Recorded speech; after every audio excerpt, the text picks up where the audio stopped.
Okay, awesome. For part 2 of level streaming, level instancing, and world partition, we're gonna do the level streaming part. And level streaming and level instancing are related, though they're different methods of, how would I phrase it? Kind of like reusing levels or chunking them up so that they can be more efficient, both for like modeling and level designing and for reusability in your projects, whether it's a game or virtual world or whatever. So we just finished doing the level instancing. So we have two of the same instances of of this little like mesh amalgamation, where we just added a bit of code to be able to change out how the meshes are rendered. So this is the same instance, but one of them is rendering cylinders, one of them is rendering this kind of like desk thing. But those are considered level instances, as we can see in the content drawer. They're treated as levels. Here they are. But what we're going to do now is that we're going to try to do some level streaming in Unreal. So to do that, I'm going to right click in my folder here. I'm going to create a new level. And this will create a blank empty level. I'm going to call this L underscore persistent, which I already have one. So I'm going to call it persistent 01. This is the one I was testing in class. So if I double click this, it'll open up a blank level with nothing in it. I'm just going to switch to unlit mode and hit G so I can see. That's fine. I like seeing the grid. Staring out into a blank void of darkness is terrifying. But we can see in this outliner, it's showing the persistent level. It's just a blank level that we're going to use to hold our other levels that we're going to stream in. So, with that in mind, what we can do is, the most basic thing would be if I just create another level and call this, I'll call it LS for the level I'm going to stream. I'll call this LS level, I already have a level 01. Alright, well, level 02 is fine. And this is just another completely blank void level, and that's fine for now.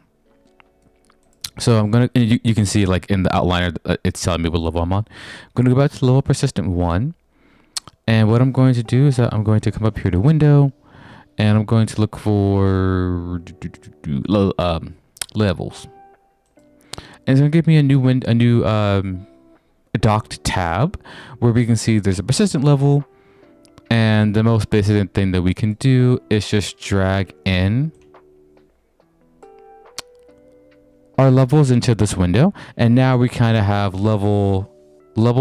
LS level 02 kind of stacked on top of our persistent levels. So we have two levels at this level right now. We just can't see anything. And to prove that, I'm going to delete this level. I have forgotten how to remove selected. Oh, thank God. Yeah, it's fine. There's nothing in here. And I'm trying to think if I did it. I must have did it on the computer in class. Oh, no, I did it. Cool beans. Okay, so what I did in class is that I actually made another level for a different thing. I'm gonna open it up. This is for landscape, and I just did like some basic lighting. So my outliner, I gave it a BP sky sphere, a directional light, exponential height fog, a skylight, and a sky atmosphere. And just for sake of brevity, or I guess, or explanation, we can do this. I'm going to create a new level. I'm going to call this L lighting.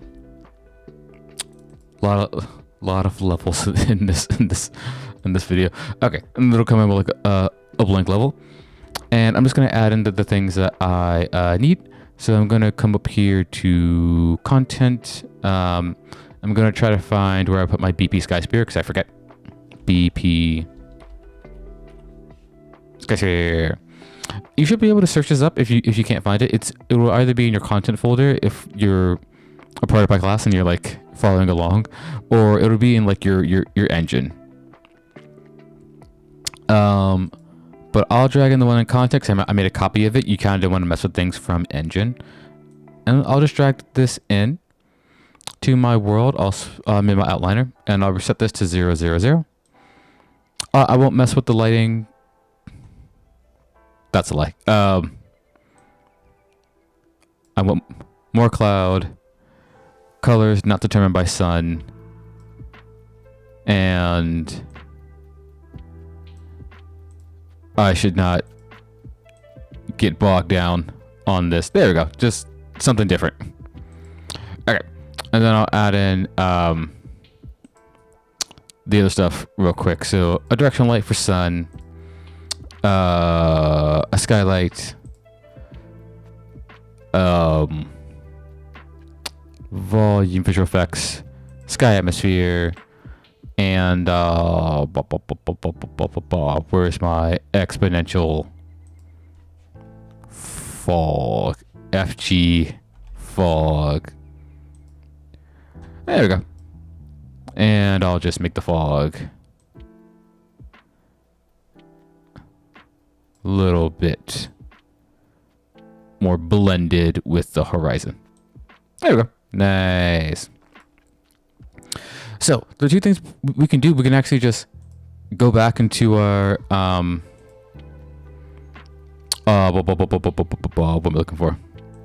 Landscape, our persistent level, and just drag in this level that we just made.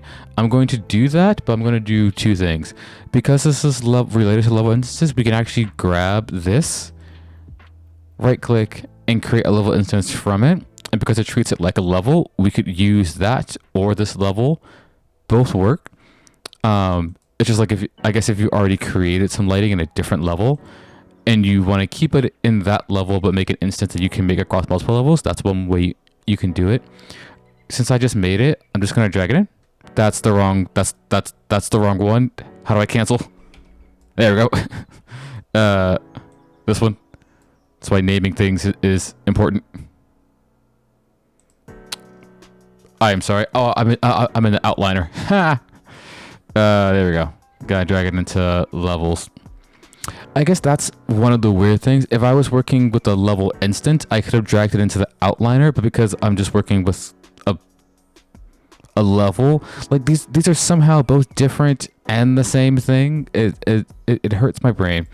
But I dragged it into level, and we can see I now have in my outliner the persistent world and then the lighting from the level that we just made, and we're now working with two separate levels, but they're being treated as one. So one other thing we can do then is that I'm going to create another level, or no, not. I already made another level. I called it LS Ground. It's pretty simple. I think it's just a blank world with here it is. Yeah, I was below it. With the ground, a plane that'll serve as a ground. That's all it is. So I'll head back to my persistent level, and I'll go back to lit mode, and all I'll do is that I will actually highlight everything in my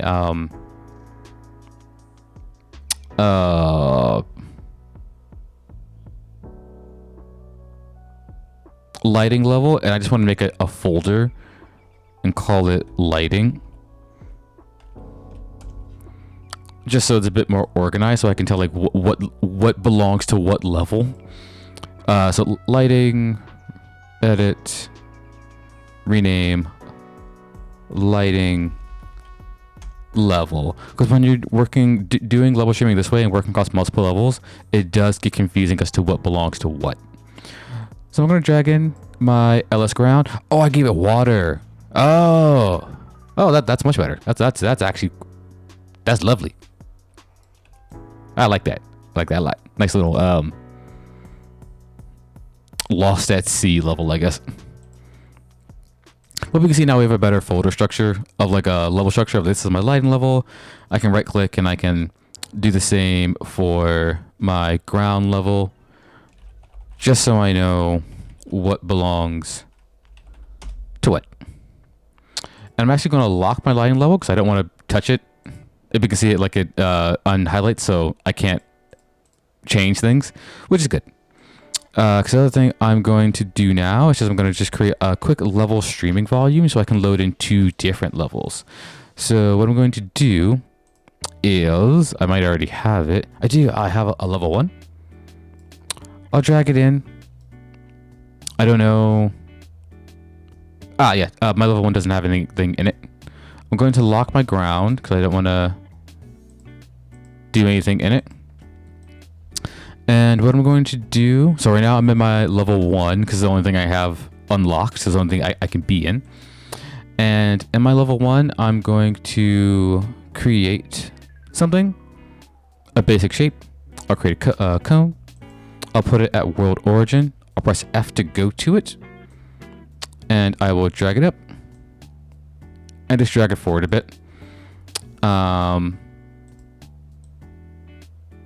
Oh, I already have stuff. I was paying attention to whatever. Okay, well then cone, you can die. Oh cool, so I already have these cubes in my level. I don't know why I didn't see that. I'm going to right click, going to move them into their own folder for level 1 stuff. Okay, this is just so I don't interact with things I don't want to be interacting with. And I'm actually going to head to my persistent level. So I double clicked it. Now I can see I'm on my persistent level. So I can change the context of what I'm in down here. And I'm actually going to put our player in our persistent level. So go to basic, player start. And this will give us a player start. I'll give it our third person game mode, which just comes with the third person template. And I'll make sure my player start is at world origin. And now, if I play, I should fall through the world because nothing's loaded. Yeah, nothing. Darkness. I don't even get lighting. Because when you're doing level streaming, this is kind of just in the editor right now. But if I highlight everything, click this little one of these. I think it's this one. Yeah. Or bring up this window in which I can check initially loaded and initially visible. And we can do this. We can do that programmatically, which is normally what you would want. But for testing in the editor, this will let us turn on our levels and play. And did I not hit ground or something? Nope, I got ground. Give me 1 sec. I did something stupid. I'm good. I have my player capsule at 0, so it started off below the level and fell through. So I'll just move it up 70. Hit play, and now I can play my level. I have my lighting level or sky level up, and I have my ground level up. But if you notice, I cannot see my level 1. So my cube's over here, and I'll move my starting position so I'm like facing it directly. And I'll hit play again. And they're not there. Because this is what we want to do. We want to stream in that level when we need it, so it's not just on the screen always. And if I were to like load it in this way, they should pop up in front of me. There we go. Yeah, so they're there. They're just unloaded because I don't want them to be loaded in yet. Because I'm almost out of time for this one, I will show you guys how to do it in the next video and just combine that into the world partitioning. That's fine. But this is almost everything. It's just, adding levels on top of each other and making sure they're unloaded when we don't want it and loaded when we do want it. But it's really simple how to do that. So I will show you how to do that in the next video really quickly.